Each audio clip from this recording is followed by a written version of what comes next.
Hola, ¿qué tal? Buenas noches a todos. Estamos aguardando un instante más para que se termine de conectar el resto de la gente y enseguida estamos arrancando, ¿sí?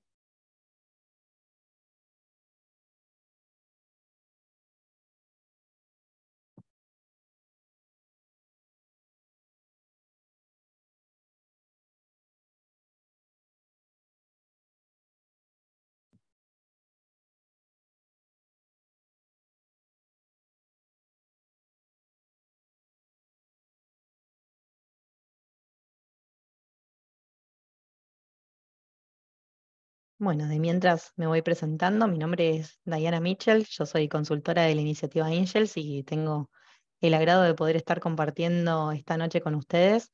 Em, de parte de mis compañeros y yo queremos agradecerles por ser parte, por estar dedicando su tiempo y poniendo tanto cariño a lo que hacen.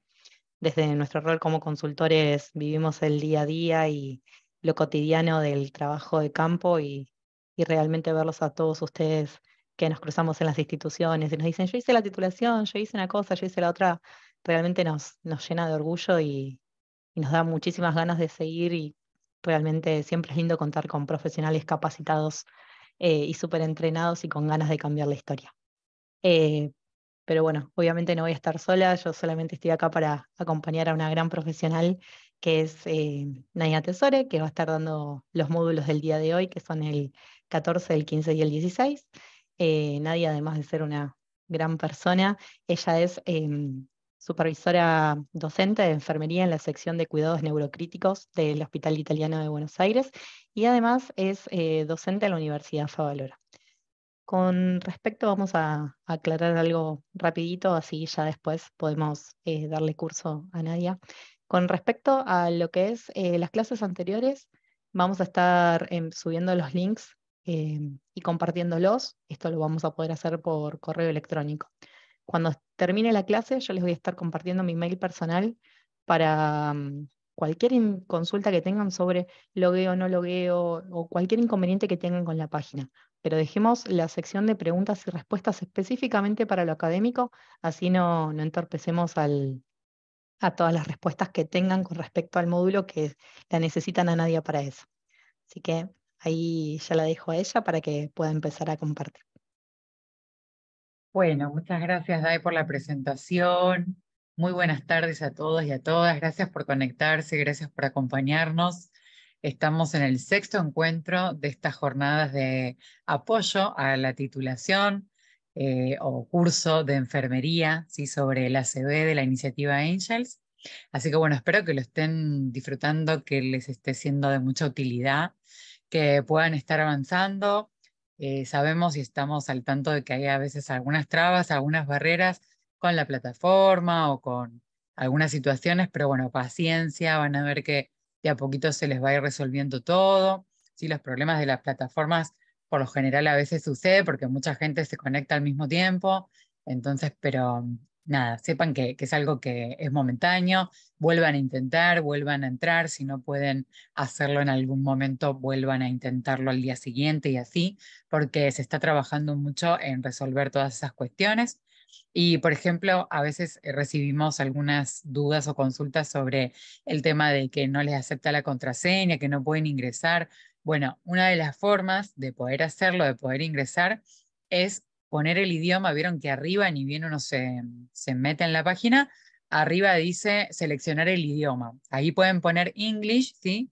Y ahí se pueden meter sin drama, ¿sí? Entonces, pruébenlo de esa forma, que capaz que con esa solución puedan seguir avanzando. ¿Sí? La idea es que no se queden. Entiendo que es un curso largo, es muy completo, pero bueno, paciencia, paciencia. De a poquito van a ir avanzando con los exámenes, avanzando con todos los módulos y van a poder lograr la certificación de este gran, gran curso.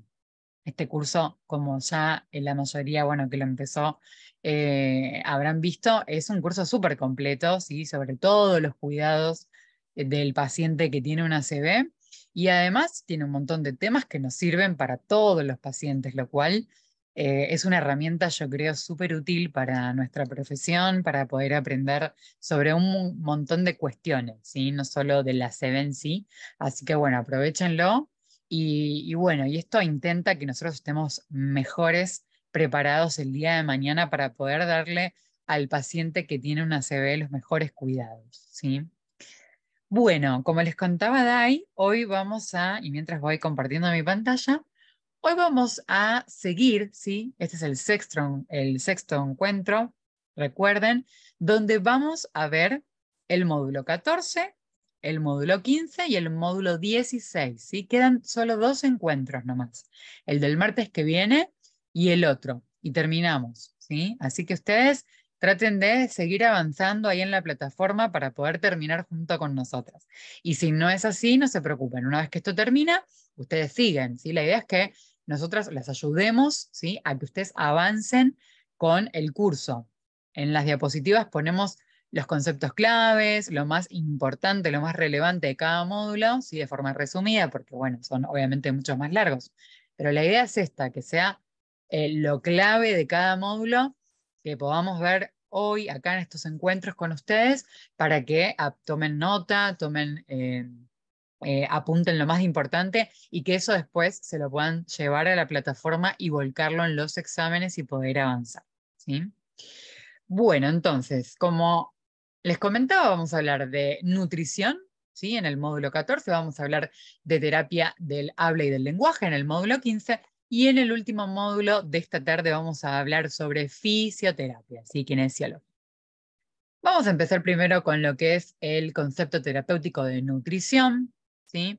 Y a modo de introducción, hablamos de las bases de la nutrición, ¿sí? Que tiene que ver justamente con las necesidades energéticas, ¿sí? Y las necesidades de los nutrientes en las personas adultas, ¿sí? Eso es lo que vamos a ver principalmente en este módulo.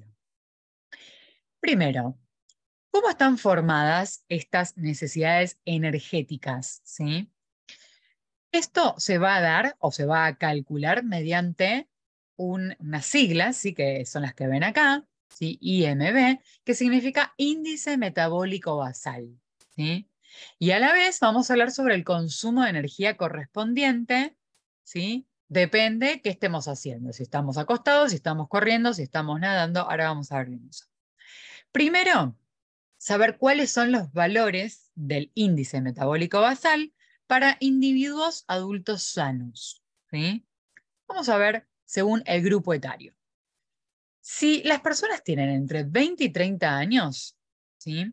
El valor de índice metabólico basal va a ser de 25 kilocalorías por kilo de peso al día. En el caso de que las personas tengan entre 30 y 70 años, el consumo va a ser de 22,5 kilocalorías por kilo de peso. Y si tienen 70 años o más, va a ser de 20 kilocalorías por kilogramo de peso. Si recuerden, al día. Por ejemplo, ¿cuál sería el consumo de calorías en un adulto sano? Miren, si estamos acostados, ¿sí? Tumbados, como dice en el módulo, solo gastamos, ¿sí? O consumimos 68 kilocalorías, ¿sí? Porque no estamos haciendo demasiado ejercicio, ¿no? Cuando uno está acostado.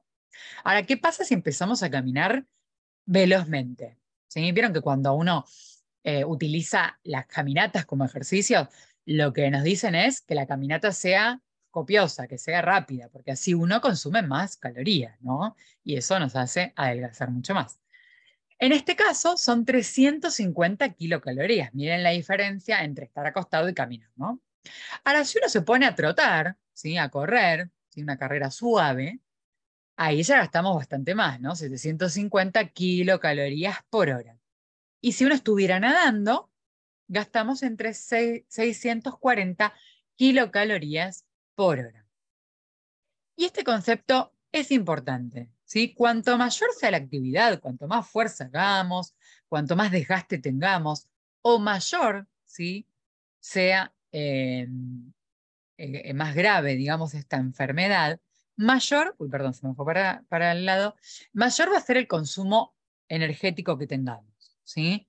Si tenemos una actividad muy, muy intensa, ¿sí? Y gastamos mucho, transpiramos mucho y nos ejercitamos muchísimo, O si tenemos una persona enferma, obviamente el consumo de energía va a ser aún mayor. ¿Sí? Bien, seguimos aprendiendo nuevos conceptos y ahora vamos a hablar de lo que es el índice de masa corporal, el famoso IMC. ¿Cómo lo podemos calcular, el índice de masa corporal de las personas o de nuestros pacientes? Tenemos que tener dos variables, ¿sí? El IMC está determinado por dos variables y tenemos que hacer una cuenta. Pero sí o sí tenemos que tener el dato del peso del paciente, sí, o de la persona, y el dato de la talla, de la altura. ¿Y cuál es la cuenta que tengo que hacer? Y ahora las vamos a ver en algunos ejemplos. Si yo quiero calcular el índice de masa corporal de una persona, tengo que hacer su peso sobre dividido la altura al cuadrado. ¿Sí? Ahora, en la diapositiva siguiente, les prometo que vamos a hacer un ejemplo entre todos. Pero vamos a ver cuál es justamente el índice de masa corporal normal o no normal y cómo lo clasificamos, ¿sí? En las personas. Eso va a depender, ¿sí? También, ¿sí? Si es una persona de sexo masculino o una persona de sexo femenino, ¿sí? Si bien es muy pequeño el detalle de los valores en cada grupo, no es exactamente igual. Vamos a verlo. Acá tenemos este cuadrito para poder comparar, ¿sí? En el caso, por ejemplo, de que sea considerado el índice de masa corporal en una persona como peso inferior a lo normal, o sea, no alcanza el peso deseado, ¿sí?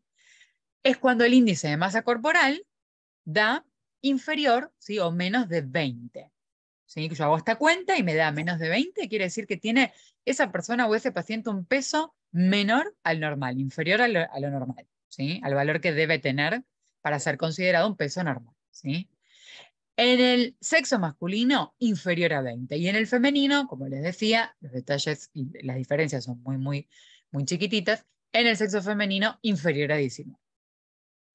Ahora, ¿cuándo es considerado que la persona tiene un peso normal? Cuando el índice de masa corporal en el sexo masculino da entre 20 a 25 y en el sexo femenino da entre 19 y 24. ¿Cuándo consideramos que esta persona o este paciente tiene sobrepeso? ¿Sí? En el caso de que si fuera masculino, ¿sí? El índice de masa corporal le diera entre 26 y 30, y en el caso de que fuera sexo femenino, entre 25 y 30. Y acá sí se equiparan los mismos valores, ¿sí? Si esa persona o ese paciente es considerado que tiene adiposis, nosotros lo llamamos obesidad, ¿sí? Persona obesa, el índice de masa corporal en el sexo masculino, tanto como en el sexo femenino, va a ser entre 31 y 40. Y para ser considerado ya una obesidad mórbida, lo que llamamos nosotros obesidad mórbida, que acá aparece como adiposis intensa, ¿sí? Es cuando el índice de masa corporal es mayor o igual a 40.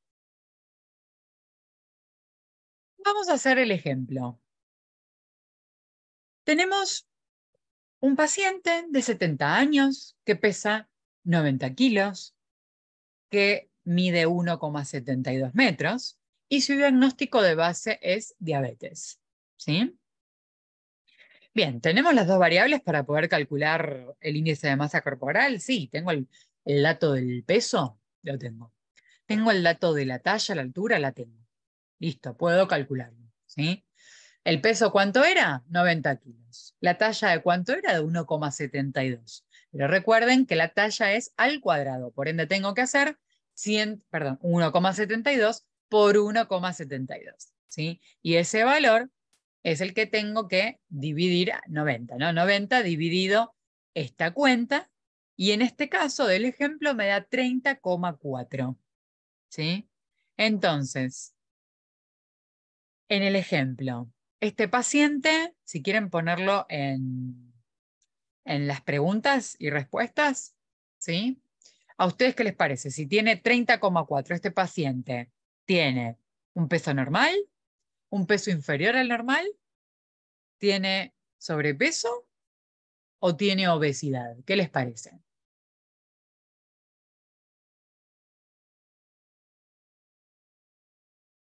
Ahí Noemí pone sobrepeso, muy bien. Ay, se me fue. 30,4. Está ahí, está al borde de sobrepeso y obesidad, ¿no? Sobrepeso, pone Maxi, María pone adiposidad, Alejandro sobrepeso, sobrepeso, sobrepeso, sobrepeso. Bueno, está ahí, entra dentro de lo que es sobrepeso. Muy bien. Bien, seguimos. Vamos a ver cómo son las necesidades de líquido para el adulto sano. ¿Sí? Un adulto sano que tiene una función renal normal. ¿Sí? ¿Cuál es la necesidad de líquido básico que tiene que tener esa persona?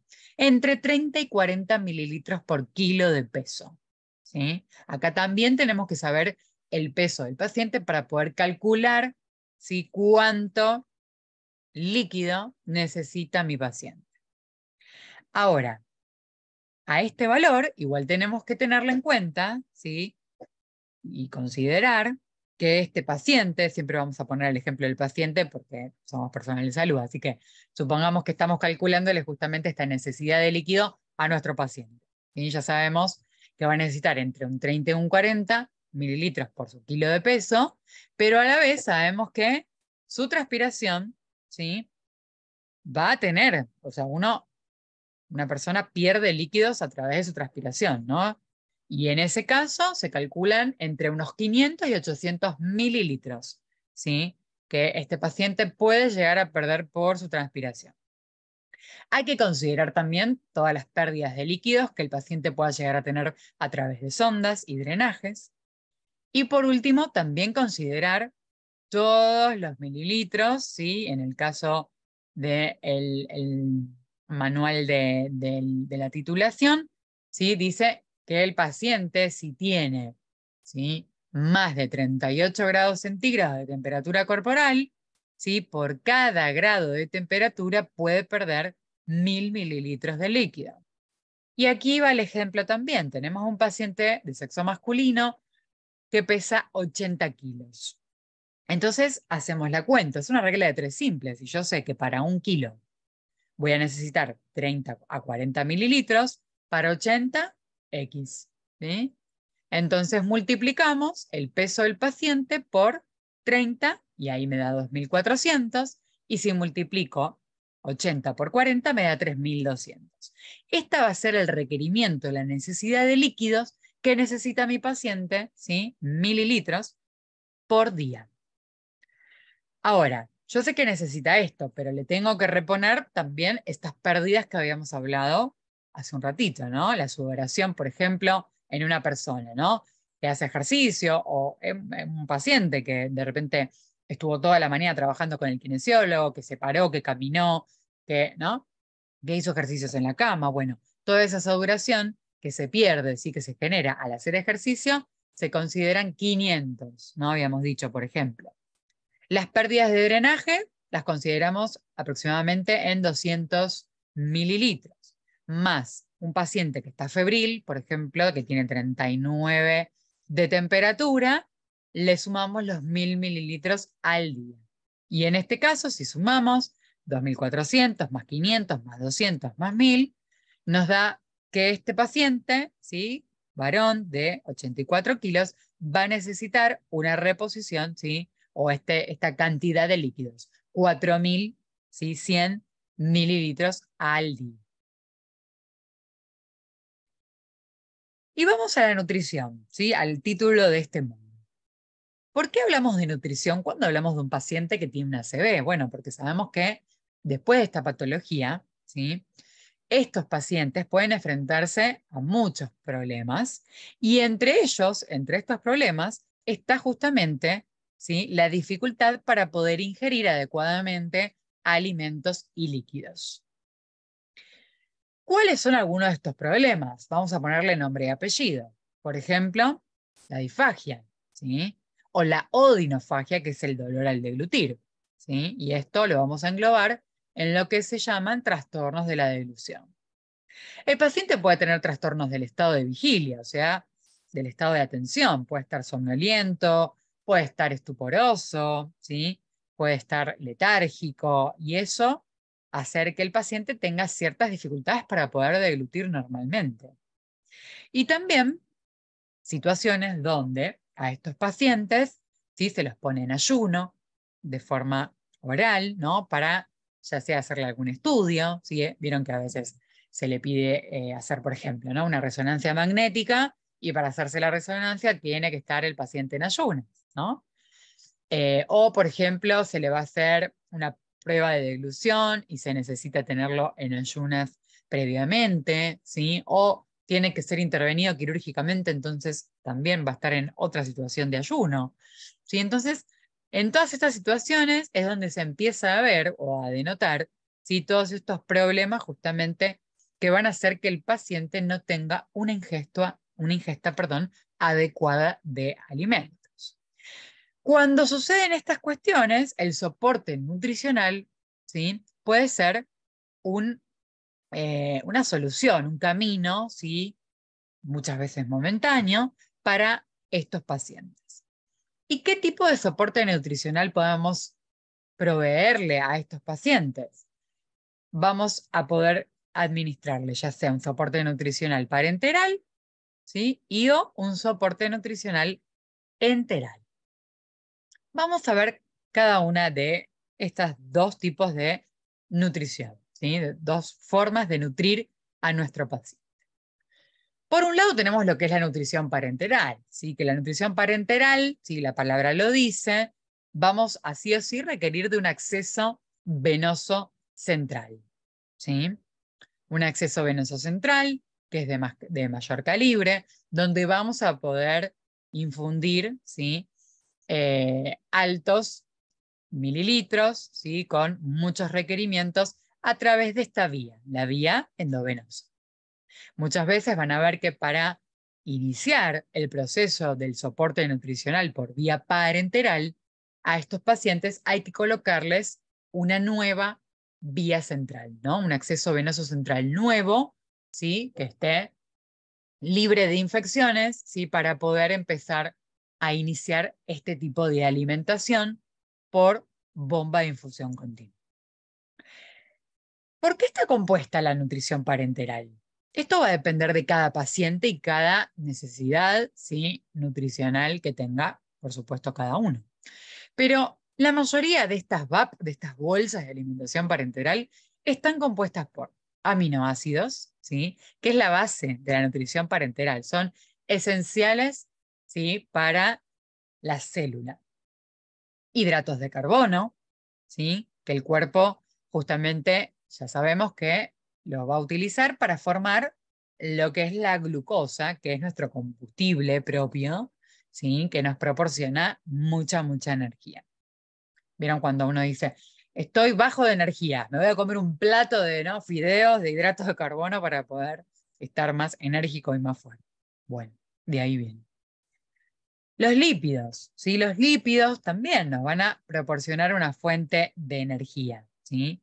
Por un lado tenemos a lo que llamamos el colesterol lipídico, que es un componente estructural y funcional esencial, ¿sí?, de la mayor parte de las membranas de las células. Por eso este colesterol lo necesitamos también, ¿sí? Recuerden, es un componente estructural y esencial, ¿sí?, para lo que son las membranas de la célula. Atenti, que la siento como una pregunta de examen, así que apúntenla. Bien, obviamente que el colesterol, como muchas veces escuchamos, está asociado a la formación de placas de ateroma o ateroscleróticas, ¿sí? Pero obviamente esto le le resta valor a sus funciones esenciales, ¿no? Y por otro lado, estas VAP, estas bolsas de alimentación parenteral, pueden estar compuestas también por vitaminas y minerales, ¿sí?, los cuales son nutrientes que también necesita el cuerpo para crecer, para desarrollarnos de forma normal, ¿sí? Por ejemplo, una de las vitaminas, ¿sí?, que necesita el organismo es la vitamina C, que es esencial para la síntesis de colágeno y bloquea algunos de los efectos negativos de los radicales libres. También me suena pregunta de examen, así que a tomar nota. Bien, ¿cuáles son los tipos de sondas? ¿Sí? Ya sea Más que nada ahora, ¿no? Nos estamos apuntando a lo que es para alimentar al paciente, ¿no? ¿Qué opciones tenemos para alimentar al paciente de forma enteral? ¿Sí? Ahora pasamos a lo que es el soporte nutricional enteral. Hay ciertas sondas que conllevan técnicas, ¿sí? La colocación de las mismas, con técnicas no invasivas, ¿sí? Por un lado, como por ejemplo la colocación de la sonda nasogástrica o la sonda postpilórica, ¿sí? Y dentro de las sondas postpilóricas, las más conocidas o las más frecuentemente utilizadas son la nasoduodenal, ¿sí? Naso ingresa por la nariz y llega al duodeno, ¿sí? Que es esta que vemos aquí.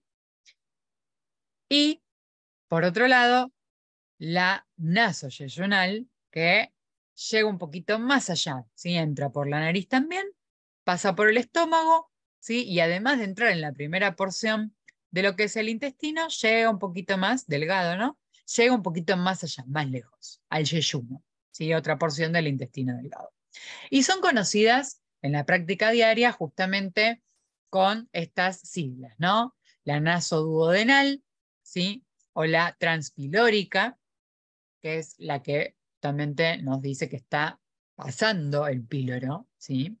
Y la llamamos, o es muy conocida, ¿sí? O famosa como K108, ¿sí? Y la nasoyeyunal, que es más finita y más larga y llega más, hasta más lejos, le decimos, ¿no? Muchas veces sonda PR. Ahora hay otras sondas, ¿sí? Como la sonda de gastrostomía y la sonda de yeyunostomía, que son técnicas, sí, mucho más invasivas o quirúrgicas, porque ya requiere que el paciente se someta a esta intervención en un quirófano, lo cual, como todo acto quirúrgico, ¿sí? Percutáneo quirúrgico, conlleva un riesgo mayor, ¿sí? Es mucho más invasivo y conlleva a un riesgo mayor, sangrados, etcétera, ¿sí? Bien, entonces, la gastrostomía, van a ver que en el módulo la llaman PEG, ¿sí? Que es gastrostomía endoscópica percutánea, y la yeyunostomía, que la llaman PEG, o PEG en realidad, es una Y, perdón, es yeyunostomía endoscópica percutánea. Y después tenemos las más conocidas, como la sonda nasogástrica, ¿sí? Que es la que ingresa por la nariz y llega al estómago, no sigue hasta el intestino como la duodenal o la yeyunal. Y después tenemos otra sonda, ¿sí? Otra posibilidad de alimentar directamente al estómago, pero en vez de ser ingresada esta sonda por la nariz, se ingresa por la boca. Y le llamamos sonda bucogástrica, como dice acá, o más conocida como sonda orogástrica, ¿sí? Por ejemplo, en los pacientes que tienen fracturas de base de cráneo, ¿sí? Donde tienen contraindicada la colocación de una sonda naso, ¿sí? Gástrica. En este caso, en estos pacientes, ¿sí? O cualquier otro paciente que tenga la vía nasal eh, afectada o prohibida o contraindicada, se puede colocar por la boca y llegar al mismo lugar, ¿sí? Al mismo lugar de destino de la sonda nasogástrica, que es el estómago, justamente. Bueno, vamos a ver cuáles son, en esta diapositiva, las contraindicaciones de la colocación de una gastrostomía o una yeyunostomía, ¿sí? En el caso de que el paciente tenga una coagulopatía grave que no pueda corregirse, está contraindicado. En el caso de que tenga una citis masiva, una peritonitis, vieron que tienen el abdomen muy distendido, bueno, como la gastrostomía, la yeyunostomía va a tener ingreso hacia el yeyuno y el estómago desde el abdomen, ¿sí? En este caso de la citis masiva y la peritonitis, esto va a estar contraindicado. También en algunos casos de pacientes que tengan algún tipo de neoplasia gástrica, ¿sí? Por ejemplo, algún tumor gástrico, pero benigno, no maligno. En el caso, por ejemplo, de que tenga varices gástricas o que tenga gastritis activa o alguna úlcera péptica o que tenga anorexia nerviosa o psicosis grave o que tenga una limitación significativa de la esperanza de vida. Para estos pacientes queda contraindicada la colocación de este tipo de sondas percutáneas. Bien, muchas veces vamos a pasar por estos momentos, que es colocarle la sonda nasogástrica u orogástrica al paciente y luego tengan que venir, ¿no?, los técnicos de rayos, hacerle una placa o llevar al paciente, depende de dónde estemos trabajando, a hacerse una radiografía de tórax. ¿Por qué? Porque la radiografía de tórax es el método de preferencia, ¿sí?, y el más preciso para confirmar la ubicación correcta de la sonda, ¿sí? Miren acá, ¿la siguen? Veo que ingresa por acá, pasa por el esófago y llega, miren, al estómago. Y ahí se ve la puntita, ¿sí?, que se ve radiopaca, se ve hiperlúcida, porque justamente es de este material para poder ver dónde llega, y cuál es el fin de esta sonda. ¿Sí? Entonces recuerden que con una simple radiografía de tórax podemos evaluar la correcta colocación de la misma. ¿Cuáles son las ventajas e inconvenientes de la nutrición enteral? ¿Sí? Hay ciertas ventajas y desventajas. Por un lado vamos a ver las ventajas, ¿sí? Por un lado, bueno y positivo es que la podemos tener rápidamente disponible, ¿sí? Ponemos una sonda y podemos, ¿no?, una vez comprobado el lugar correcto, podemos empezar a alimentar, ¿sí? La colocación no es una técnica muy difícil. Nosotros estudiamos enfermería y cuando estudiamos la carrera de enfermería nos enseñan justamente a colocar la misma, ¿sí? Cómo comprobar también a través de la auscultación si esta sonda está en el lugar correcto o no. Y otra ventaja muy importante es que esta administración de este tipo de alimentación se puede realizar al lado de la cama del paciente. No tenemos que movilizar al paciente o llevarlo a algún lado, ¿sí?, o hacer demasiado bochinche para poder empezar a alimentar. No, al lado de la cama del paciente puede comenzarse esta alimentación, ¿sí? Es una forma más fisiológica de alimentar al paciente. Nosotros comemos, ¿no?, por la boca, y ¿dónde va primero nuestra comida? Al estómago. Entonces es la forma más parecida, más fisiológica, ¿sí?, que la parenteral, que ahí ya estamos administrando alimentación por una vena, ¿sí? Eso no es tan normal. Nosotros nos alimentamos por la boca y esa alimentación va al estómago, luego va al intestino y se absorbe, ¿no?, a través de las vellosidades intestinales. Y entonces es la más fisiológica, la más parecida a la realidad, a la convencional. Se puede administrar sola o en combinación con la nutrición parenteral, ¿sí? Puede ser un complemento, ¿sí?, que el paciente requiera alimentación parenteral y a la vez alimentación parenteral, ¿sí? Para las dos, parenteral y enteral. Evita la atrofia de las vellosidades intestinales, porque el alimento no llega, ¿sí?, un poco más, perdón, o sea, al ir directamente al intestino, al estómago y demás, ¿sí?, evitamos que estas vellosidades se atrofien, o sea, que las vellosidades pierdan su funcionamiento, ¿no? Porque si alimentamos por vía endovenosa, las vellosidades intestinales ni se enteran, ¿no?, que el organismo se está alimentando. Entonces, evitamos la atrofia de las mismas. Evitamos también la colocación de una vía central con las complicaciones que pueda llegar a tener la complicación perdón, la colocación de este acceso, ¿no? Neumotórax, y sobre todo colocamos accesos venosos centrales subclavios, ¿sí? Bueno, y un montón de situaciones más, ¿sí?, que tienen que ver con problemas que están asociados a la colocación de un acceso venoso, infecciones, por ejemplo. Y por otro lado, ¿sí?, la rentabilidad es mayor que la en la nutrición parenteral, ¿sí? ¿Esto qué quiere decir? Que la nutrición enteral es mucho más económica que la nutrición parenteral. Ahora, ¿cuáles son algunos inconvenientes de administrar soporte nutricional enteral? Una condición previa para este tipo de nutrición es el funcionamiento del aparato digestivo. Es muy importante que el aparato digestivo esté funcionando correctamente para que yo pueda. Ahora, si este aparato digestivo no funciona correctamente, bueno, la vía enteral no va a ser la elegida, ¿sí? Por supuesto que son sumamente importantes los cuidados de enfermería, ¿sí?, que tenemos que brindar en estos pacientes que se están alimentando a través de esta vía. La movilidad va a ser un poquito más limitada para el paciente, ¿sí? Porque tiene una sonda, que esta sonda está conectada a una bomba de alimentación, ¿sí? O a una bomba de infusión, lo cual eso hace que el paciente no pueda salir caminando en ese momento, ¿no? Libremente por el pasillo y ejercitarse y demás. Puede provocar náuseas, vómitos, diarrea, y hay un riesgo de lesión o desplazamiento por la colocación de las mismas, ¿no? La sonda puede lesionar, ¿sí?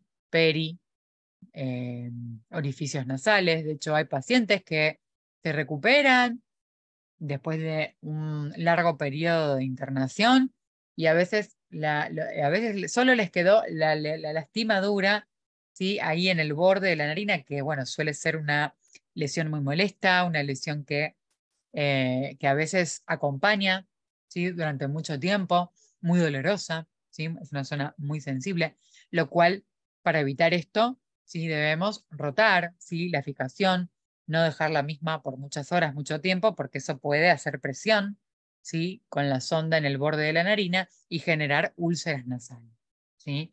Y también estas ondas se pueden desplazar, ¿sí? Nosotros las fijamos, eh, pero esta fijación se puede salir, se puede despegar, si el paciente está con mucha transpiración, se puede, ¿no? O tiene una piel muy grasosa, esto se puede salir, puede desaparecer el pegamento, ¿no? Que tenía la cinta que hacía que esta sonda esté sujeta y puede desplazarse, ¿no? O mismo un paciente eh, con excitación psicomotriz o desorientado también puede sacársela, ¿no? Y en ese caso muchas veces hay que volver a recolocar. Otros inconvenientes adicionales, bueno, son algunos, ¿sí? Pero, por ejemplo, para no dejar de mencionarlos, ¿sí? Al principio sabemos que cuando uno empieza a administrar esta nutrición enteral, solo se pueden administrar pequeñas cantidades de alimentos, ¿sí? No podemos, piensen que las ondas son finitas, ¿sí? Obviamente que el mayor volumen lo vamos a poder administrar en una vía enteral, ¿sí? Cuando tenemos mayor volumen. Acá va a ser de a poquito en menos cantidad de mililitros, ¿sí?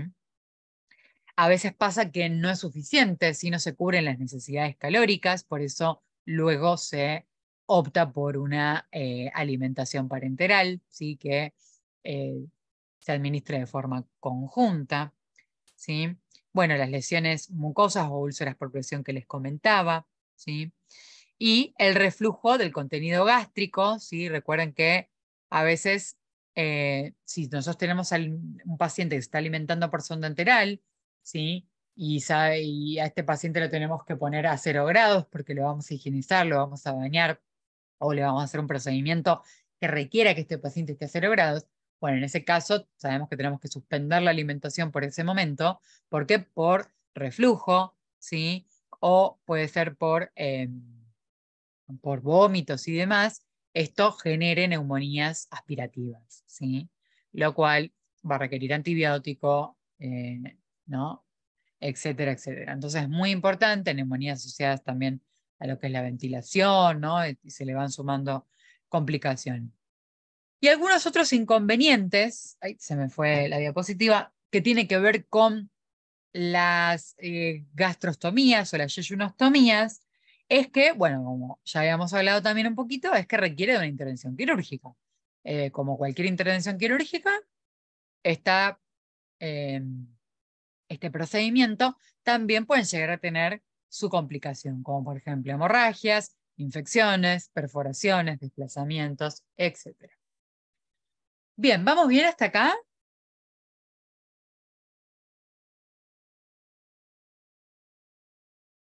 Bueno, vamos a ver si venimos bien. Esta parte va a ser de poner en práctica todo lo que fuimos charlando hasta ahora, ¿sí? La idea es repasar todas las preguntas del examen de este módulo, que son las mismas que van a encontrar en la plataforma, ¿sí? Así que si ustedes, mientras las vamos haciendo entre todos, se las anotan, ¿sí? Una vez que ya se metan en la página, las pueden ir resolviendo. Ya lo tienen, ganan un paso más porque ya lo tienen resuelto, ¿sí? En el día de hoy. Así que, atención, ¿sí? Vamos a empezar. Lo que sí quiero hacer una salvedad es que una vez que empiecen a responder las preguntas. Una vez que respondan una, se le va a habilitar la siguiente. Así que no desesperen cuando ven que respondan la suya. Esperen si quieren al resto para seguir, pero se van a ir habilitando todas las preguntas, ¿sí? Muy bien. Bueno, vamos a leer entonces la primera. Dice, complete la siguiente afirmación con la opción correcta. La vitamina C, la vimos, ¿no? Controla algunos trastornos, conservando la opción 1, ¿sí? Vamos a ponerle el numerito. O sea que la primera que encontramos es 1, la segunda es 2, la tercera es 4, en este caso hay 5, ¿sí? Entonces, las que les parece, ustedes van anotando, cuando les aparece en la pantalla, qué opción piensan ustedes que es la correcta, ¿sí? La número 1 dice, conservando, ¿no? La vitamina C controla algunos trastornos, conservando la integridad estructural del tejido al proteger a la matriz lipídica de las paredes celulares frente a la peroxidación. La opción 2 dice, facilitando la absorción adecuada de calcio y fósforo para la formación de hueso y evitar las hemorragias en las articulaciones. O la opción 3 que dice, evitando la hemorragia de los tejidos al proporcionar materiales esenciales de la coagulación sanguínea. 4, desempeñando un papel esencial en la síntesis de colágeno y bloqueando algunos de los efectos negativos de los radicales libres. La opción 4, tal vez. O la opción 5, que es facilitando la eliminación de gérmenes patógenos. ¿Qué vimos? ¿Qué hacía la vitamina C? ¿Están votando ya? Ya están votando. Se me fue la otra. Sí, sí, están votando, están votando. ¿Están votando? Muy bien. A ver, yo no... Acá, en votación. Denme un segundo. Ahí está, ahí los veo. Ahí veo que están votando.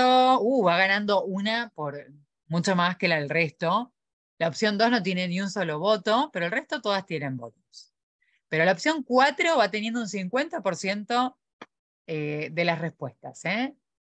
Y efectivamente, muy bien. ¿Pongo Dai finalizar votación o no? O le...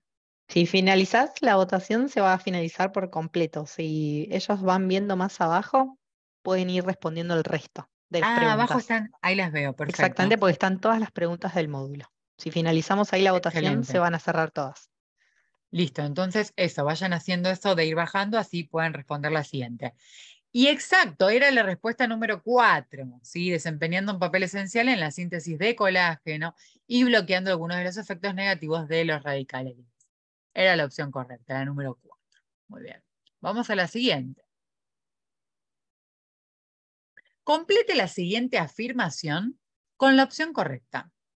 El colesterol, que también lo charlamos, desempeña un papel importante en el cuerpo humano para la retención de grasas, la estructura de la membrana celular, la formación de hueso o la coagulación sanguínea. Habíamos dicho que el colesterol, ¿sí? Vieron que hay colesterol bueno, colesterol malo. Hay un colesterol que lo necesitamos, que es importante tenerlo porque tiene este papel importante dentro de nuestro organismo. Entonces, la retención de grasas, opción número 1. La estructura de la membrana celular, opción número 2. Opción número 3, la formación de hueso. O opción número 4, la coagulación sanguínea. Y ahora voy a abrir votaciones para ver cómo viene esta votación. Bueno, hay una pelea, hay un 50 y un 50 entre la opción número 2, la estructura de la membrana celular, y la opción número 4, que es la coagulación sanguínea. A ver, ¿cuál gana? ¿Cuál desempata? ¿Ah? Ahí siguen votando y se va separando, ¿eh? Está ganando ahora un poquito más la número 2. La estructura de la membrana celular. Y es la respuesta correcta. Sí, muy bien. Sí, tiene mucha importancia en lo que es las células, que son las dueñas de nuestro cuerpo humano. ¿Sí? Así que tienen un papel muy importante. Vamos a la pregunta número 3. Y dice así. Complete la siguiente afirmación con la opción también correcta. La intervención de enfermería más importante para corregir la sequedad de la piel, ¿sí? Es pedir a un médico que envíe al paciente a un dermatólogo, opción 1. Opción 2, evitar los baños hasta que la situación mejore e informar a un médico. Opción 3, animar al paciente a aumentar la ingesta de líquidos, utilizar jabones no irritantes y aplicar una loción sobre las áreas afectadas. Tal vez. Opción 3. Opción 4, consultar al dietista el aumento de la ingesta de grasas y tomar las medidas necesarias para evitar infecciones. O la número 5, informar al paciente que reduzca la ingesta de líquidos y se aplique una loción según indicación del farmacéutico. Esto no lo vimos, pero sentido común, ¿no? Es fácil. A ver que abro la sesión de votaciones para ver cómo está yendo esta votación. Hay una respuesta que tiene el 77% de los votos, que es la opción 3. Animar al paciente a aumentar la ingesta de líquidos, utilizar jabones no irritantes y aplicar una loción sobre las áreas afectadas. Y déjenme decirles que era la opción correcta, la número 3. Muy bien. Venimos perfecto, ¿no? Hasta ahora. Nada, te puedo hacer una salvedad para. Hay chicos que Sí. están respondiendo en preguntas y respuestas. Los que no Ah, pueden ver los que no pueden ver las votaciones, hay un segmento justito al lado de preguntas y respuestas que dice votaciones. Hacen clic ahí y les va a aparecer todas las opciones para que puedan ir tildando de lo que va preguntando nadie. así es. Vayan bajando y ahí les va a aparecer la pregunta. En este caso estamos ahora en la pregunta número 4. ¿Sí? Que la pregunta número 4 dice así. Complete la siguiente afirmación con la opción correcta. Una mujer, a sacar calculadora, me parece, ¿eh? Una mujer de 42 años tiene un índice de masa corporal de 28,5. Debe decirle al o a la paciente que, opción 1, tiene adiposis, o sea, obesidad. Opción 2, el índice de masa corporal no es importante para ella porque el cálculo del IMC se basa en el funcionamiento metabólico de un varón. Opción 3, es importante comenzar a hacer ejercicio 5 veces a la semana. Opción 4, el índice de masa corporal está dentro de los límites normales. A ver, ¿era normal ese valor? ¿Peso normal? ¿O tiene sobrepeso? 28,5. A ver, vayan mirando sus apuntes. ¿Qué clasificación tenía? Y ahí me voy a votaciones para ver. Respuesta unánime.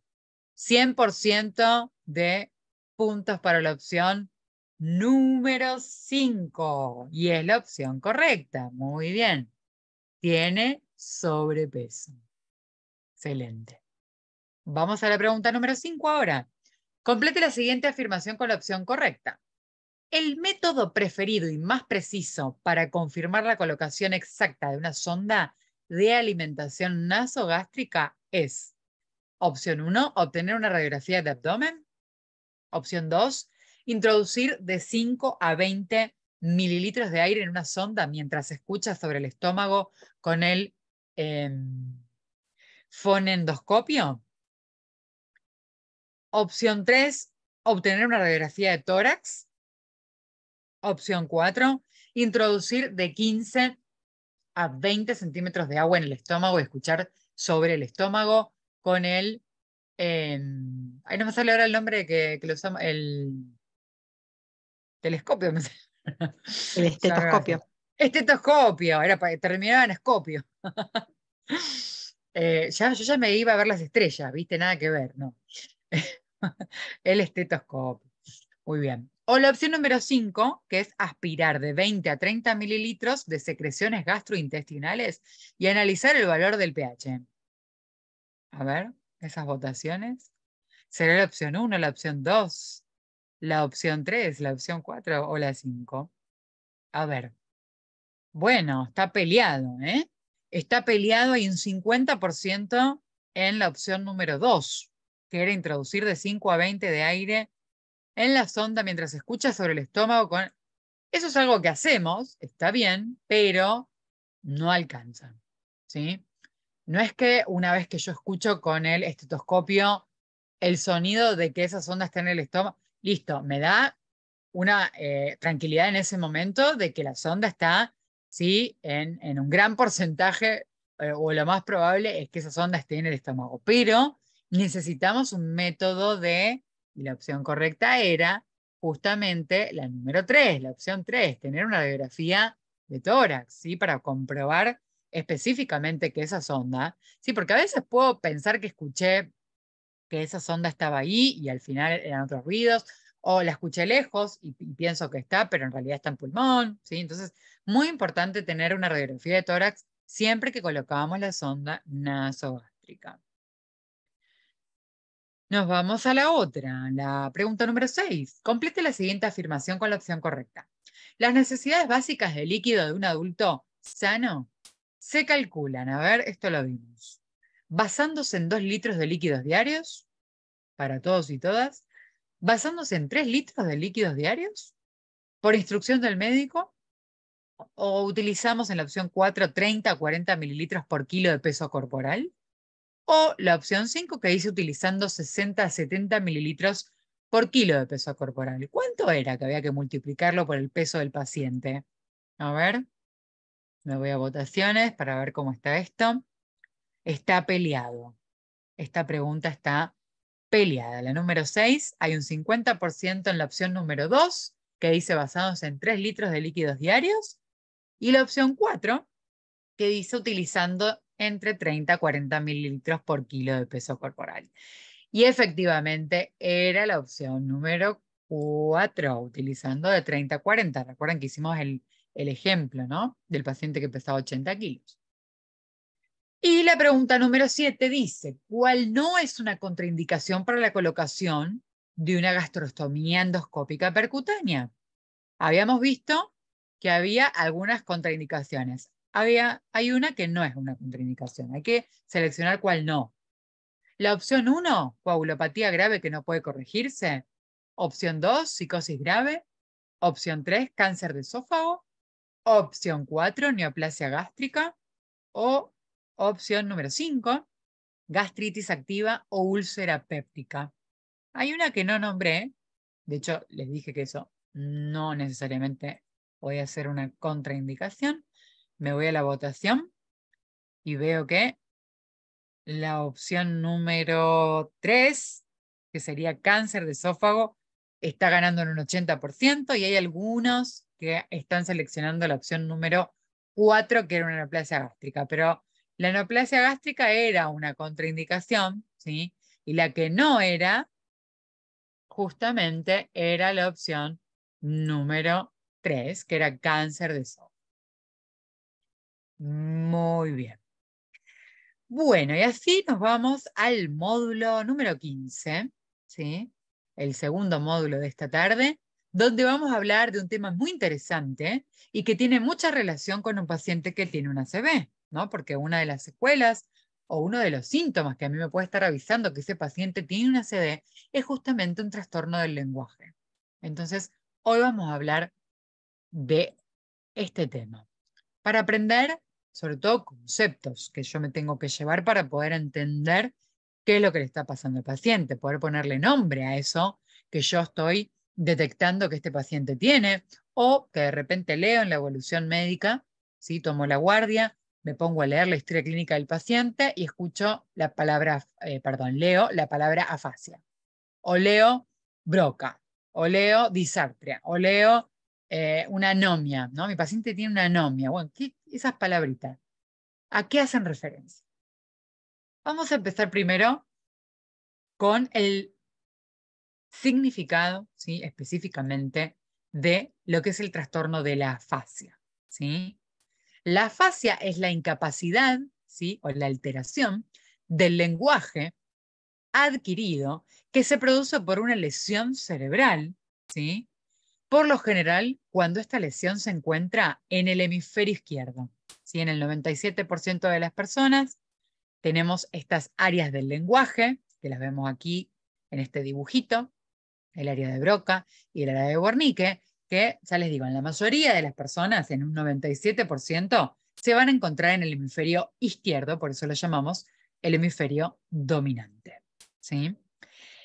Y cuando se afectan estas áreas, y cuando estas lesiones están por sobre estas áreas o cerca, ¿sí? lo que va justamente a suceder es que se van a empezar a verse afectadas algunas o todas las modalidades del lenguaje, si ya sea de la expresión, de la comprensión, pueden ser ambas, un paciente puede tener ambos tipos de afasia, ¿sí? Mixta, tanto de la expresión como de la comprensión, y también puede verse afectado, ya sea el lenguaje hablado, ¿sí? El lenguaje escrito, cuando escribimos, y también el lenguaje leído, ¿sí? Cuando yo, por ejemplo, estoy leyendo un libro y estoy comprendiendo lo que estoy leyendo. Esto también se puede ver afectado cuando se afectan estas áreas, ¿sí? Como les decía, acá vemos en este corte sagital, ¿sí? Este es el lóbulo frontal, y acá encontramos esta área de Broca, ¿sí? Que cuando se afecta, el paciente va a tener dificultades para poder expresarse. No va a poder hablar correctamente, no le salen las palabras, o le salen solo algunas palabras, ¿sí? O solamente puede contestar con sí o con no, o quiere decir una palabra y le sale otra, ¿sí? O cambia el orden de las palabras de una oración. Esa es la afasia de Broca o afasia motora de Broca, también se puede llamar, o la pueden encontrar así en las bibliografías. Y por otro lado, tenemos la afasia de Wernicke, ¿sí? Que es el área de Wernicke, que es justamente la que les estoy señalando con el cursor en esta pantalla. Y esta área se encuentra justamente en el lóbulo temporal. ¿Mm? Y cuando está afectada, el paciente tiene una dificultad para poder comprender el lenguaje, ¿sí? No entiende capaz lo que le estamos diciendo o lo que está escuchando, ¿sí? También va a tener unas dificultades para poder reconocer las palabras habladas, ¿sí? Y la conversión de pensamientos en palabras.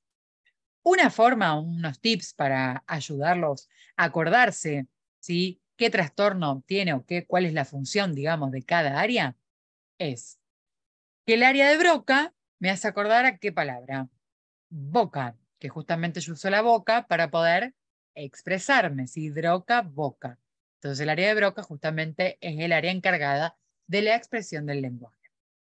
Y Wernicke, que, ¿sí? ¿Vieron cuando uno no comprende lo que el otro me está diciendo? Entonces le voy a decir, ¿qué? ¿No? ¿Qué me estás diciendo? ¿Qué me dijiste que no te entiendo? ¿Sí? Entonces, el qué de Wernicke también es un tip para que uno pueda llevárselo consigo y acordarse de cuál es la función en cada una de las. ¿Sí? Bien, para valorar la afasia, ¿sí? La valoración en el abordaje de la misma, se combinan áreas individuales específicas, ¿sí? En las que es indispensable la comunicación. Y esto parte de la Clasificación Internacional del Funcionamiento, ¿sí? ICF se llama. Bien, ¿cuáles son estos tipos de áreas? Por un lado tenemos el trastorno, la actividad, la participación y el bienestar. Son 4 áreas, ¿sí? Cuando queremos valorar el trastorno, ¿sí? Hacemos una valoración completa de la persona para poder identificar justamente qué aspectos del lenguaje están afectados. Esto que decíamos recién, ¿puede leer correctamente y comprende? Sí, no. ¿Puede escribir? ¿Puede expresarse? ¿Puede comprender? ¿Puede? O ambas, ¿sí?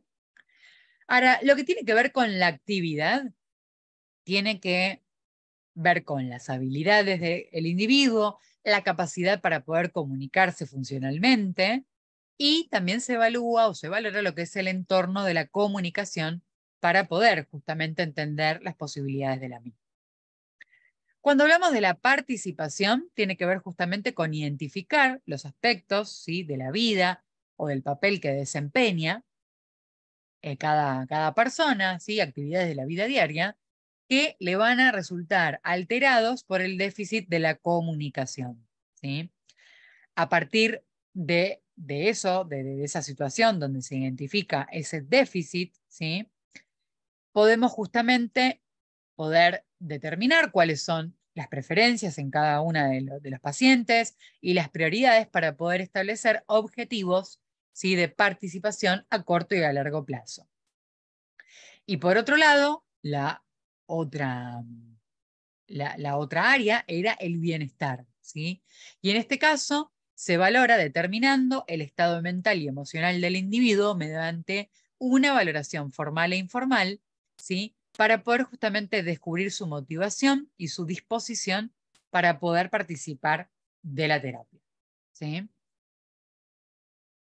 ¿Cuáles son los signos y síntomas de la afasia? Y aquí una lista larga, ¿sí? Vamos a hablar de algunos. Cuando hablamos del trastorno de la expresión verbal, podemos hablar de lo que es la anomia, ¿sí? Que es la dificultad para poder encontrar la palabra de este objeto, un vaso, ¿sí? Le tengo que dar el nombre a este vaso, ¿sí? Vaso, decir que esto es un vaso quiere decir que yo estoy nominando, ¿sí? Que estoy diciéndole el nombre correcto a ese objeto. Ahora, cuando yo no puedo decir el nombre de ese objeto, lo sé, pero no lo puedo decir, lo vamos a llamar anomia. ¿Mm? Por otro lado, hay diferentes trastornos que tienen que ver con que algunas personas no formulan oraciones y solo emiten palabras sueltas. ¿Sí? Mesa, comer, plato, silla, puré, ¿sí? No arman una oración completa. O hablan con frases cortas y segmentadas, fragmentadas, ¿sí? Por otro lado, a veces lo que hacen es alternar el orden de las palabras, ¿sí? En vez de decir me duele la cabeza, dicen cabeza me duele, ¿sí? Lo alternan, el orden. ¿Mm? Después están lo que son, nosotros llamamos parafasias, ¿sí? Que yo quiero decir vaso, pero me sale decirle besa, o basa, o beso, ¿sí? Pero quiero decir vaso. ¿Mm? Esos son parafasias. Vamos a lo que son los trastornos de la compresión auditiva, ¿sí? Y esto tiene que ver con la dificultad para entender lo que me dicen, ¿sí? Lo que escucho, que me dicen. Tiene que ver con las respuestas que solo emiten, como les decía, con sí y con no. ¿Cómo te llamas? Sí, pero te quieren decir Marcela, pero le sale decirte sí o no. ¿Cuántos hijos tenés? No, pero quieren decir dos, ¿no? Solo responden con sí y con no. Después, algunas incapacidades para poder entender la gramática, ¿sí? de una frase. Por supuesto, la necesidad de tener un mayor tiempo para comprender los mensajes hablados, ¿sí? Con estos pacientes es muy importante tener paciencia, ser empáticos, ¿sí? Mucho más que de lo que ya somos, porque estos pacientes les cuesta entendernos lo que le vamos diciendo, ¿sí? Capaz que hay que modular mucho mejor y hablar más despacio para que ellos puedan realmente entender lo que le estamos diciendo, ¿no? Bien, por otro lado, pueden tener una gran dificultad para poder seguir una forma de hablar rápida, ¿sí? Ellos hablan despacio, lento, ¿sí? Bien, y también este último punto que dice acá es cuando a veces les decimos algo, ¿sí? Por ejemplo, acá el ejemplo que ponen es está lloviendo a cántaros, vieron que es una forma de decir, ¿sí? Pero si bien cuando yo digo está lloviendo a cántaros acá en Buenos Aires, ustedes me pueden entender, pero la persona, cuando uno arma una frase ya prefabricada, así con palabras distintas, ¿no? Por supuesto que, bueno, no las entiende, ¿sí?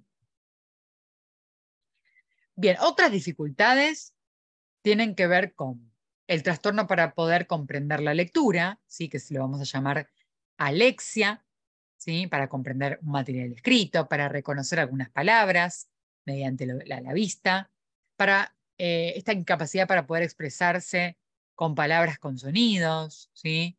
Sustituyen una palabra por otra.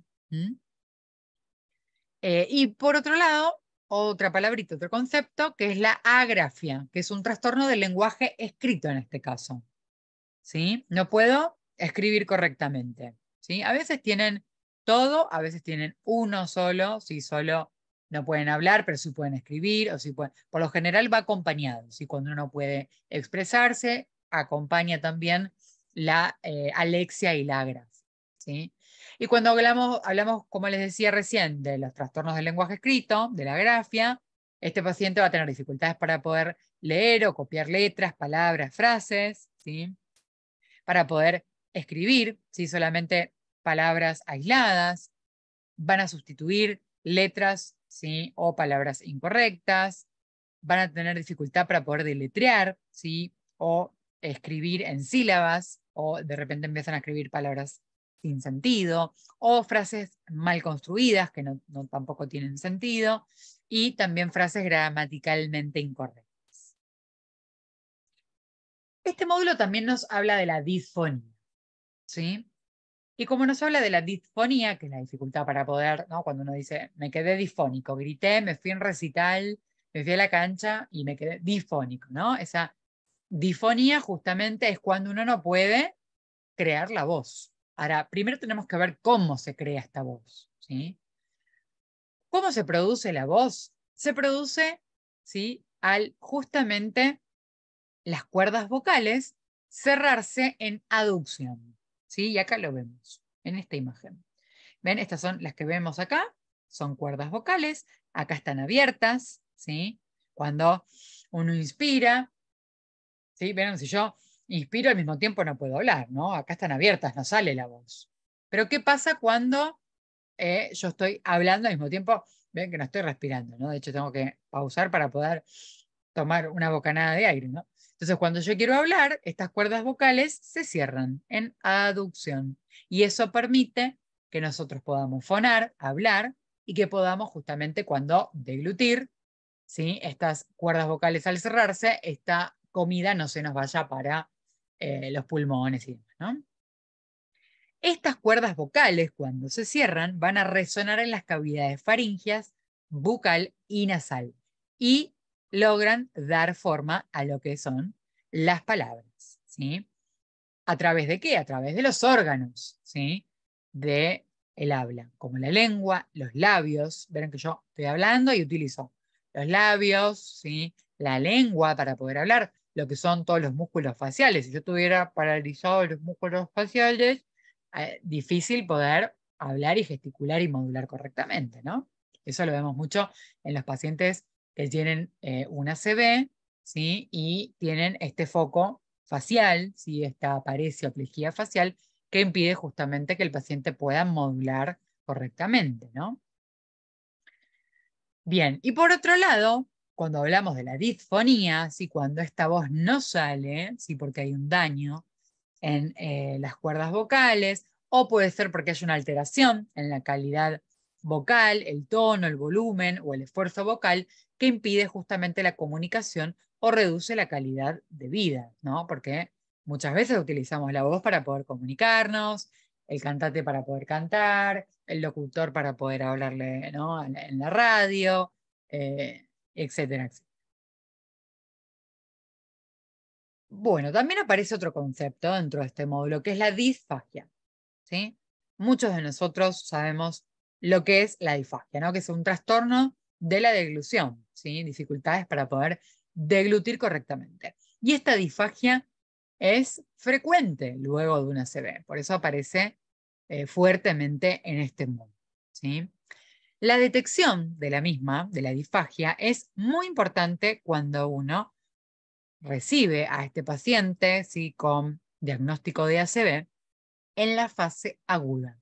Es muy importante, cuando hablamos de la fase aguda de la ACV, hablamos desde que el paciente ingresa, ¿sí? Hasta las primeras 24 horas. Esa es toda la fase aguda. La fase hiperaguda es la primera hora y desde que ingresa hasta las primeras 24 es la considerada fase aguda. Bueno, dentro de ese primer día, digamos, desde que el paciente ingresó con el diagnóstico de ACV, sí o sí tenemos que realizarle una prueba de deglución al paciente, ¿sí? Una detección de esta disfagia. Hay pruebas muy simples, como la prueba o el test del vaso de agua, ¿sí? Que no es necesario específicamente que tenga que realizarla un fonoaudiólogo o un kinesiólogo para poder realizarla. ¿Sí? Hay muchos enfermeros en muchas partes del mundo que están entrenados para justamente poder realizar estas pruebas y poder detectarla rápidamente y evitar que el paciente tenga complicaciones asociadas a la disfagia, ¿no? Y una de las complicaciones principales de la disfagia es justamente la neumonía por aspiración. Y ahí tenemos un paciente que tiene una ACV y además todas estas complicaciones asociadas que van apareciendo a lo largo de la intervención. Bien, y todo lo que es la deglución, ¿sí? Va a estar dividido por estas diferentes fases. La fase preoral y oral, que es la fase de succión, masticación y movimiento del bolo justamente alimenticio o líquidos hacia la garganta. Estas acciones son voluntarias, ¿sí? Y luego vienen las fases faríngea y esofágica, que estas fases van a ser automáticas. ¿Sí? La preoral y oral es voluntaria porque yo mastico, ¿no? Consciente de que estoy comiendo, masticando y que trago, ¿no? Soy consciente de todo eso. Ahora, cuando ya el bolo pasó al esófago, ¿sí?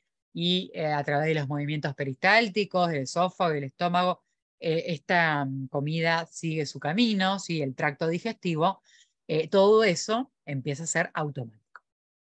En la fase faríngea es cuando comienza el reflejo justamente de la dilución. Sí, va a haber un traslado o un empuje de estos alimentos para que desciendan por la garganta y en ese momento se cierre la epiglotis para que esta alimentación, esta comida, ¿sí? O este líquido no entre en las vías respiratorias y evitamos así la aspiración. Y por último tenemos lo que es la fase esofágica, ¿sí? Que ahí ya la comida pasa al esófago, ¿sí? Y los músculos del esófago se van a relajar y a contraer, ¿sí? Para justamente seguir empujando estos alimentos hacia el estómago. ¿Qué es la disfagia orofaringea neurogénica? Bueno, hay algunos déficits neurológicos, ¿sí? Justamente la paresia o la debilidad de los pares craneales noveno, ¿sí? Del 9 al par número 12, ¿sí? Que son los pares bajos, los últimos pares. Estos tipos de lesión, ¿sí? Podrían acompañar también a los problemas de dilución. Por eso sabemos que si un paciente tiene alguna lesión, ¿sí? Donde nacen justamente estos pares craneales, y acá ya estamos situados por la protuberancia del bulbo raquídeo, ¿sí? Si tenemos algún paciente con alguna lesión, ¿sí? Lesión ocupante de espacio, una isquemia, un hematoma, lo que fuera, en esos lugares, este paciente tiene muchas más chances de que pueda tener esta dificultad para poder deglutir y debutar con disfagia, ¿sí? Bien, y lo que puede suceder justamente con esta disfagia orofaringea neurógena es provocar síntomas como síntomas de aspiración silenciosa, derrames o acumulación de residuos y de disfunción cricofaringea, que cuando vean el módulo van a poder leer detenidamente bien de qué se trata cada síntoma. ¿Sí? Pero recuerden por lo menos ahora qué tipos de síntomas desencadena esta disfagia orofaringea, así seguimos avanzando. Y por último, este módulo, ¿sí? De forma resumida, obviamente, nos habla de lo que es la terapia del habla, ¿sí? Habla de una higiene vocal, sí, estoy diciendo bien, no bucal, sino vocal, que ayuda a mejorar los problemas de la voz, ¿sí? Hay una higiene vocal donde podemos hacer que la voz, ¿sí? Esté conservada, no lastimarla, no exigirla y demás. ¿Cuál es uno de los ejemplos de higiene vocal? Bueno, respirar correctamente para mejorar la voz. Tener buenas respiraciones profundas, ¿sí? Y una expiración en 4 tiempos, ¿no? A veces podemos tomarnos ese tiempo para poder hacer esas respiraciones que ayudan muchísimo a lo que es la voz y a un montón de situaciones, ¿no? A nivel corporal también, a la postura, a los músculos, etcétera, etcétera. ¿Sí? Entonces, como decíamos, recién esto tiene que ver con respirar profundamente antes de hablar. Hola, ¿sí? De manera que la respiración proceda del diafragma. Otro ejemplo de higiene vocal es no hablar de manera continua hasta que no quede aliento, como por ejemplo mi caso en este momento. No, mentira, estoy haciendo pausas para cuidar mi voz. ¿Sí? Entonces, frenarse, hacer pausas pequeñas, ¿sí? Como para no hablar de forma continua así todo rápido y de repente que me quede sin aliento. ¿Sí? Eso hace muy mal a la voz. Cuando se respira con el tórax y no con el estómago, ¿sí?, no se utiliza el aliento para poder hablar correctamente y esto no genera tanta potencia para poder hablar como uno quisiera, ¿sí? Entonces, acá viene lo de la postura también, como les decía, adoptar una buena postura, ¿sí?, también ayuda a técnicas de respiración. Esto es algo que ven, por ejemplo, no sé si habrán hecho alguna vez, pero las personas que hacen RPG, ¿sí?, que justamente trabajan muchísimo con lo que es la respiración y la postura. Bien, y aquí termina el breve resumen del módulo 15, ¿sí?, que fue terapia del lenguaje. Y ahora nos vamos a lo que son las respuestas, ¿sí?, del examen de este módulo. Vamos con la primera pregunta, que dice así. Una de las características más frecuentes de los trastornos neurológicos son los déficits del lenguaje que se denominan de forma colectiva. ¿Cómo llamamos? A la palabra general, que habíamos dicho que era la incapacidad o la alteración para poder, ¿no?, expresarse, comprender. ¿Cómo lo llamábamos a eso? Opción 1, alogia o alogia. Opción 2, insomnio. Opción 3, anomia. Opción 4, afasia. U opción 5, disfagia. Trastornos del lenguaje, ¿sí?, que es muy frecuente en el ACV. Ahí voy a abrir las votaciones para ver cómo están esas respuestas. A ver, hay un 77% que ha respondido por afasia, ¿sí? Algunos, muy poquitos, han respondido por anomia y otros por disfagia. Ahora se sumaron a la opción 2 también, insomnio. Tiene que ver con el lenguaje. Y la respuesta correcta es la número 4, la afasia, ¿sí? Recuerden que la afasia es la incapacidad o la dificultad para poder expresarse o para poder comprender el lenguaje. Vamos a la siguiente. Pregunta número 2. Cuando un individuo presenta una alteración de la capacidad para poder hablar, expresarse, donde utilizamos la boca, se conoce generalmente como afasia de Weidecker, afasia de Wernicke. Número 3, afasia de Broca. Número 4, afasia de Virchow. O número 5, afasia de Wernicke. ¿Cuál era? ¿Qué nombre le poníamos a esa afasia? ¿Sí? Para poder expresarnos. Tengo una dificultad para poder expresarme. Me voy a la votación. Uy, respuesta unánime. Esto quedó bien claro, parece. Muy bien, la opción correcta era la número 3, la afasia de Broca. Boca, me expreso con la boca, Broca. Parece que el datito, el tip, funcionó ahí, vino bien. Vamos a la siguiente, pregunta número 3. Cuando un individuo presenta un déficit en la comprensión del lenguaje, con dificultades para el reconocimiento de palabras habladas y la conversión de pensamientos en palabras, se conoce como 1, afasia de Virchow, 2, afasia de Broca, 3, afasia de Weidecker, 4, afasia de Wernicke o 5, afasia de Wernicke. Guarda que hay una engaña pichanga en alguna de estas, ¿eh? No está bien escrita, le falta una letra. A ver, ojo con eso. ¿Cómo escribíamos esa área que era la encargada de la comprensión del lenguaje? Y las votaciones,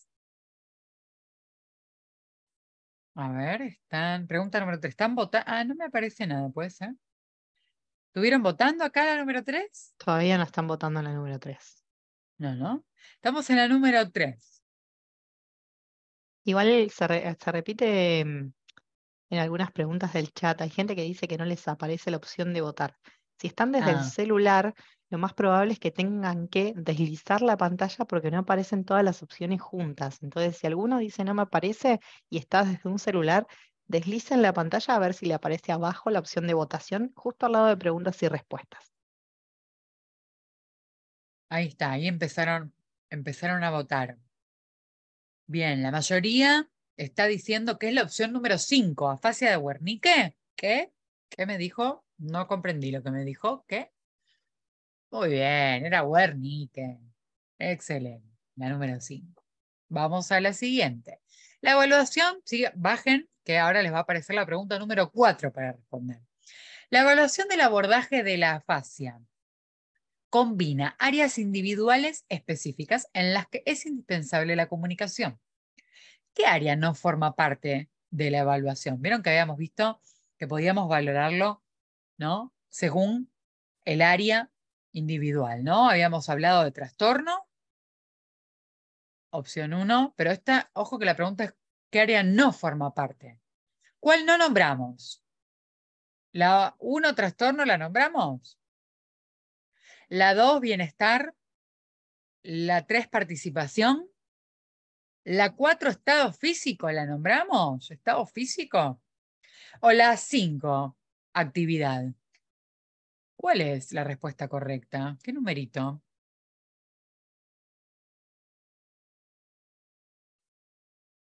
Bueno, a ver. La mayoría está votando que es la opción número 4, que es el estado físico. ¿Aparecía estado físico o aparecía trastorno, bienestar, participación y actividad? Es correcto, muy bien, la número 4. El estado físico no aparecía, era trastorno, bienestar, participación y actividad. Muy bien ahí. Ale, mi alumnita, te quiero. Ahí te vi por, no sé, por preguntas y respuestas, te vi por ahí.